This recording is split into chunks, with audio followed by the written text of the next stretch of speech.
What would you do if doctors told you your husband had 3 days to live, but something deep inside whispered, "Wait"? The fluorescent lights in the ICU waiting room buzz overhead, casting their sterile glow across empty chairs and worn magazines. A phone vibrates against plastic. It's 2:47 a.m. on day 57. But we need to go back to when everything was normal.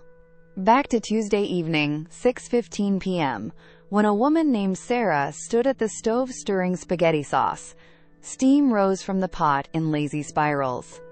The kitchen smelled like garlic and oregano. Her daughter Lily's math homework covered half the table. Jake's basketball shoes sat by the back door, where he'd kicked them off. Emma's acceptance letter to State University hung on the refrigerator, held by a magnet shaped like a cross. Michael's coffee mug still sat in the sink from that morning. He always left it there, a small habit that used to irritate his wife. The phone rang. Unknown number. She almost didn't answer, wiping her hands on a dish towel before picking up. The voice on the other end was professional, carefully neutral. State Trooper. Car accident. County General Hospital. Come now. The wooden spoon clattered against the tile floor. Red sauce splattered across the white grout like blood. Sarah's knees wouldn't hold her. She gripped the counter, the granite cold under her palms.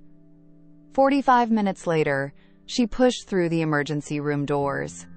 Her mother had the kids. The fluorescent lights were too bright. Everything moved in slow motion and too fast all at once. A nurse guided her down a hallway that seemed to stretch forever. Dr. Patricia Chen met her outside the ICU. 28 years of experience showed in the lines around her eyes. She wore blue scrubs and white sneakers. Her voice was gentle but direct. "Your husband was in a severe collision," she said. "A truck ran a red light. He never had time to brake." Sarah's hands gripped the arms of a chair she didn't remember sitting in. Her wedding ring caught the overhead light, throwing tiny rainbows against the gray wall. She watched those rainbows dance, focused on them, anything but the words coming out of the doctor's mouth. Diffuse axonal injury, Glasgow Coma scale of 4. Minimal brain activity. The words washed over her like waves, each one pulling her further from shore. Dr. Chen leaned forward, her elbows on her knees. "I need you to understand the severity," she said quietly. "His chances are slim. You should prepare yourself." "How long?" The question came out barely audible. "Days," Dr. Chen answered. "Maybe a week." The ICU room was dim when she finally entered. Machines beeped in steady rhythm. Her husband lay motionless in the narrow bed. Tubes ran from his mouth, his arms, his chest. The ventilator hissed and clicked. His face looked peaceful, almost like he was sleeping, but his stillness was absolute. She pulled a chair close to the bed, took his hand. It was warm, that surprised her. His calluses pressed against her palm, familiar after 22 years. She thought about all the times these hands had held hers. Their wedding day, the births of their 3 children, last Sunday in church. Michael had been a high school football coach for 15 years. He knew every player's name, every family story. On Friday nights, his voice carried across the field, hoarse from shouting encouragement. He taught Sunday school to middle schoolers who thought they were too cool for church, but showed up anyway, because Coach Reynolds made Bible stories sound like adventures. Every morning at 5 a.m., he sat in his recliner with his Bible and a cup of coffee. He sang off-key in church, loud enough that Emma would elbow him to stop. He left his coffee mug in the sink every single morning. He told terrible dad jokes that made Lily groan.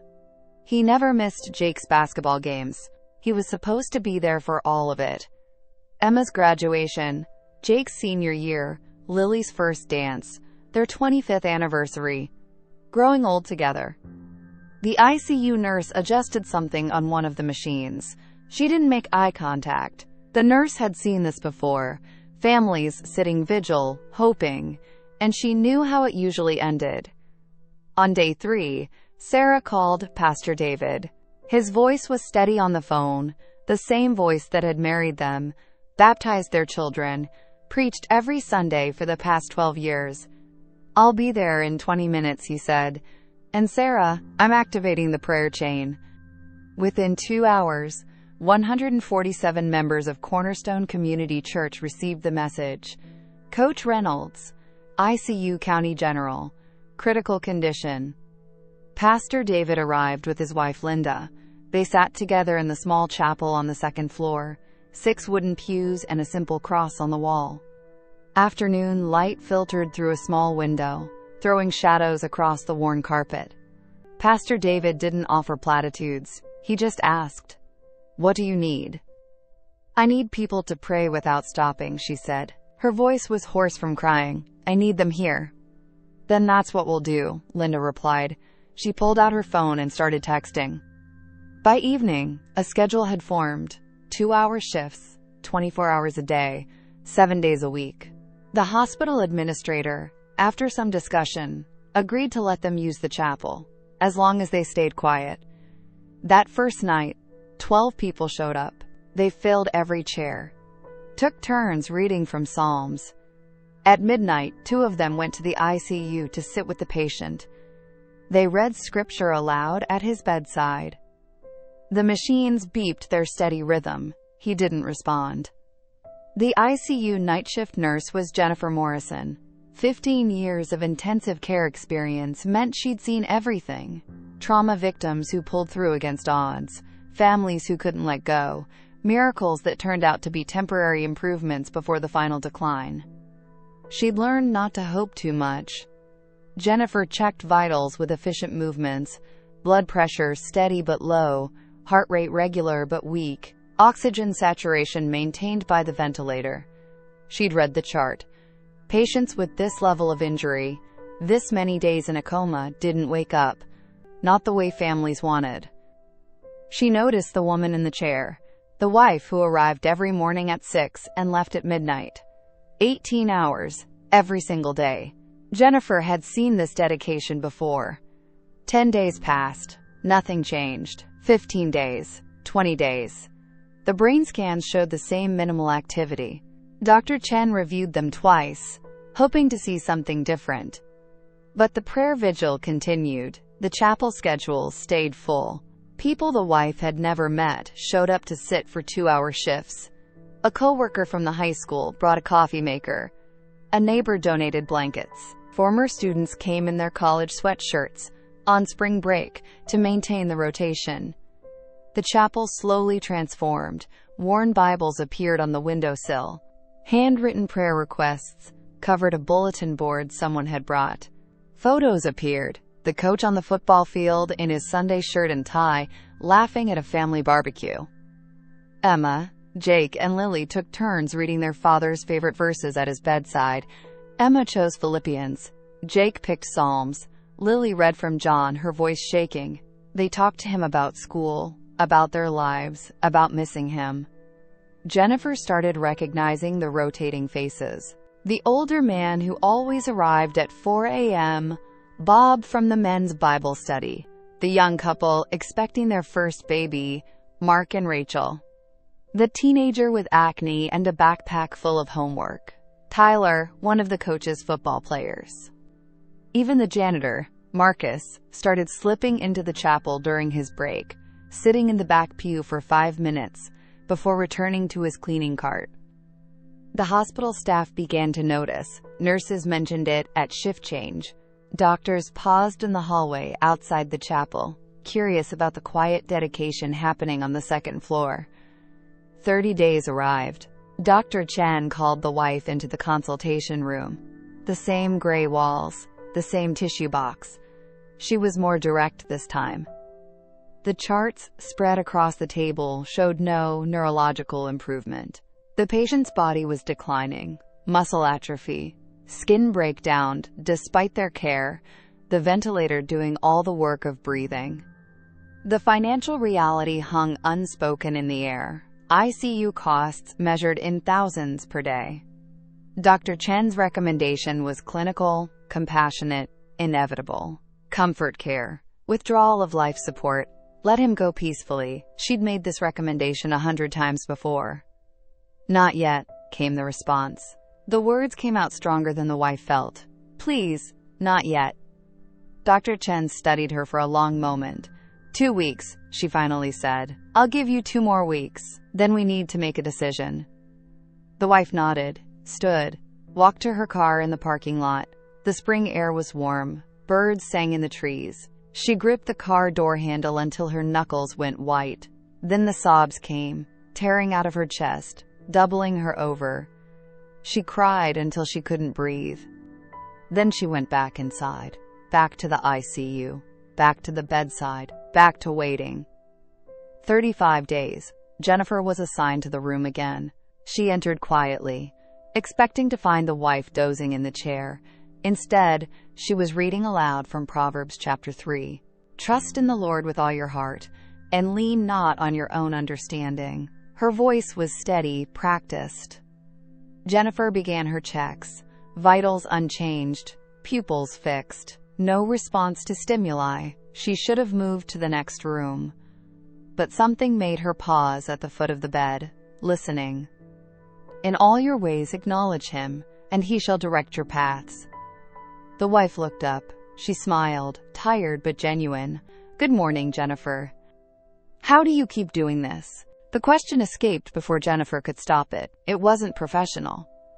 Because I know who holds tomorrow, came the simple reply. I don't know what tomorrow brings, but I know who holds it. Jennifer nodded, left the room. But the words followed her.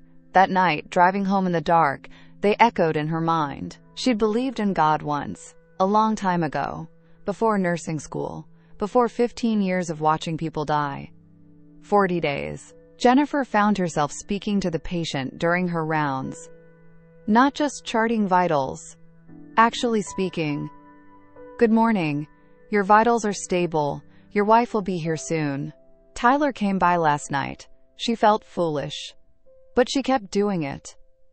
50 days. The vigil intensified. Word had spread beyond Cornerstone Community Church. Other churches joined. Catholics, Baptists, Methodists, non-denominational congregations. The chapel schedule filled with names the wife didn't recognize.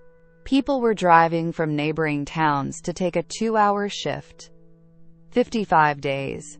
3 days until the deadline. The wife looked like a ghost. Dark circles under her eyes. Hands that trembled when she held her coffee cup. She'd lost weight she didn't have to lose. Pastor David suggested she rest. Go home for one night. Sleep in her own bed. She refused. The vigil continued through the night. People whispered their petitions. Jennifer watched from the nurses' station. She'd seen families maintain faith before. She'd seen it collide with medical reality. The machines and the statistics didn't lie. But this felt different somehow. 57 days. 2:47 a.m. The wife sat in the ICU waiting room. Everyone else had dozed off in their chairs. The fluorescent lights buzzed overhead. She held her Bible but wasn't reading, just holding it like it was the only solid thing in a world that had turned to water. Morning rounds began at 6:30 a.m. Jennifer pushed her cart down the hallway, her routine automatic after 15 years. Check vitals, update charts, assess patients. She entered the room, expecting no change. She glanced at the monitors, stopped, blinked, looked again. The heart rate had shifted, not drastically, but noticeably. Stronger, more regular. The rhythm was different. She checked the blood pressure. It had stabilized, crept up into normal range. Not high, not concerning, just normal. She scanned every number twice. Oxygen saturation good, temperature stable. Jennifer grabbed the phone, paged Dr. Chen, came immediately. Doctor. Chen arrived within minutes, her hair still wet from a morning shower. She studied the monitors in silence, reviewed the overnight trends. Her fingers moved faster, pulling up test results, comparing data. She ordered new scans, blood work, neurological assessment. "This is unexpected," she said. "We need to see what's happening." The wife was summoned from the chapel. The walk down the hallway felt endless, her heart hammered against her ribs. Jennifer's expression gave nothing away. Professional, neutral. This was it. This was the call. Dr. Chen met her outside the room. "The new scans are showing activity," she said carefully. "Brain activity we haven't seen before. I don't want to give you false hope. We don't know what this means yet. But something has changed." Legs gave out. The wife sat hard in the nearest chair. Her hands covered her mouth. Dr. Chen knelt in front of her. "We're running more tests. We'll know more in a few hours. But his vitals have improved. Significantly. We're canceling the scheduled withdrawal of life support." The words spread through the vigil like wildfire, whispered from person to person, passed through text messages. "Something's happening. Keep going. Don't stop now." The chapel filled beyond capacity. People stood in the hallway. They continued with renewed intensity, with hope that had been tested and refused to break. Bob from the men's Bible study wept openly. Marcus, the janitor, stood in the doorway, his hands clasped, his lips moving silently. Tyler sat in the front pew, his head in his hands. The neurologist arrived that afternoon, Dr. James Park, 20 years specializing in traumatic brain injury. He reviewed the new scans 3 times. Called in a colleague.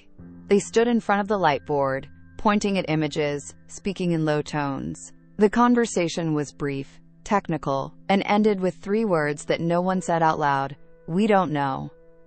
Dr. Park spoke with the wife in the consultation room. "The scans show activity in areas that were previously dormant," he explained. His finger traced regions on the printed images. "The temporal lobe, the frontal cortex, areas responsible for consciousness, memory, cognition." "What does it mean?" Her voice was barely a whisper. "Honestly, we don't know," Dr. Park said. He removed his glasses, rubbed his eyes. "In 20 years, I've never seen anything quite like this. Medically, this doesn't happen. But the data doesn't lie." That night, Jennifer finished her shift at 11. She sat in her car in the parking lot for 20 minutes. She'd witnessed something she couldn't explain, couldn't rationalize, couldn't fit into her 15 years of experience in medical knowledge. Her hands rested on the steering wheel. She thought about the words, "I know who holds tomorrow." 58 became 59. Vitals continued to strengthen, blood pressure normal, heart rate steady and strong, brain activity increasing gradually but measurably. Dr. Chen and Dr. Park consulted twice daily.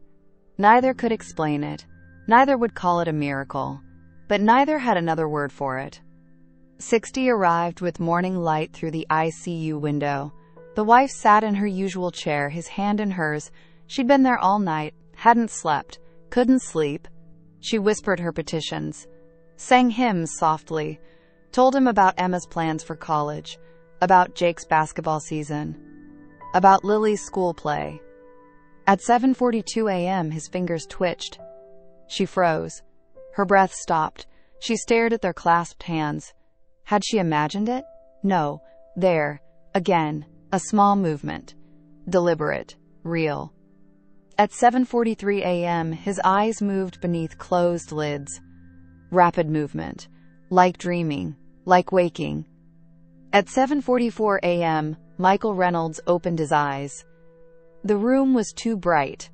Everything was blurry. Shapes and shadows.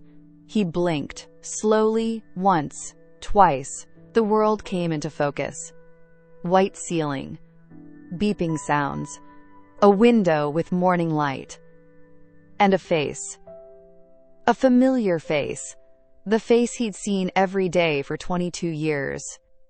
His voice didn't work. His throat was raw from the breathing tube. But his lips moved. Formed the word. Sarah. Her tears fell on their clasped hands.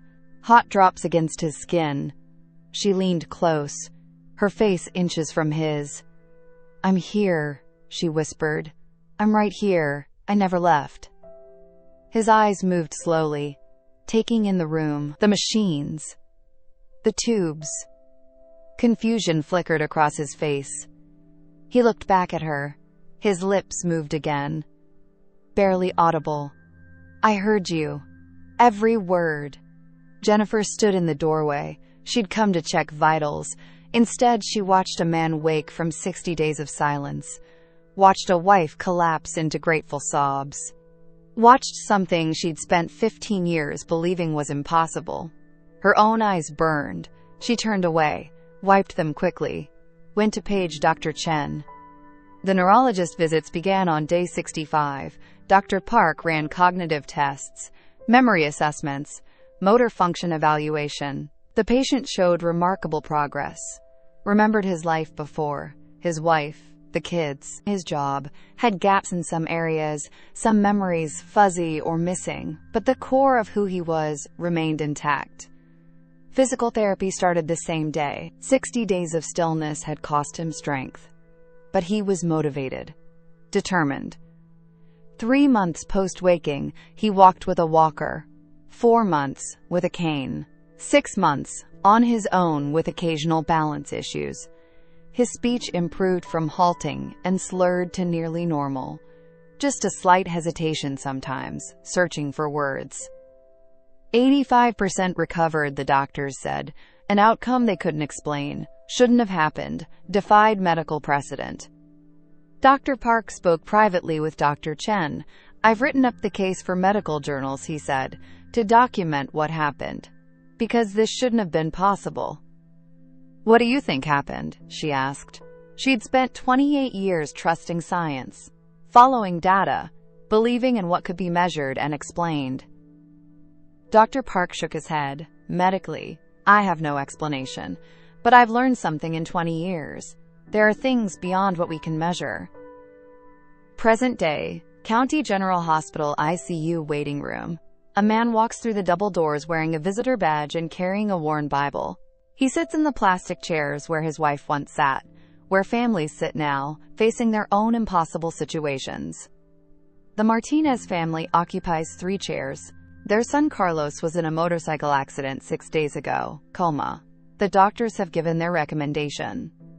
Mrs. Martinez holds tissues in her lap. Her eyes are red. Her husband sits silent, staring at nothing. Their daughter, maybe 19, checks her phone compulsively, distraction from pain. The man sits down across from them, introduces himself, tells them he understands. He's been where they are. He shows them photos on his phone, him in the ICU bed 60 days ago, tubes and machines, then photos from physical therapy, from his first walk, from coming home, from now. Mrs. Martinez looks up. Her eyes meet his. You were in a coma. 60 days, he says. The doctor said 3. My wife said no. Our church maintained constant vigil. And on day 60, I opened my eyes. I'm not saying that's what will happen for Carlos. I'm not a doctor. But I'm here to tell you that hope isn't foolish. The tears come then. Mrs. Martinez covers her face with her hands. Her shoulders shake. Her husband reaches over, takes the man's hand. Thank you, he says. His voice breaks. Thank you for not giving up. He stays with them for an hour, answers their questions, shares more of his story, gives them the names of the doctors who treated him, offers to connect them with Pastor David. Before he leaves, he offers a quiet petition, not public, just simple words, hope spoken into darkness. Later, he walks to the second-floor chapel, the same worn carpet, the same wooden pews, the same cross on the wall. He kneels, offers thanks like he does every time he comes here. For his wife's refusal to quit, for the community that maintained a constant vigil, for doctors who admitted they didn't have all the answers.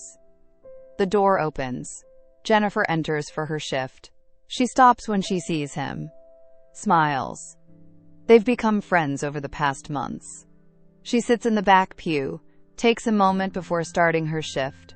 She started attending Cornerstone Community Church, sits in the back row, still figuring out what she believes. But she's there, searching, asking questions. Sometimes faith isn't about knowing the outcome. It's about refusing to let go when everything says you should. 60 days didn't just save one life. They created a ripple that continues to spread through these same hospital halls.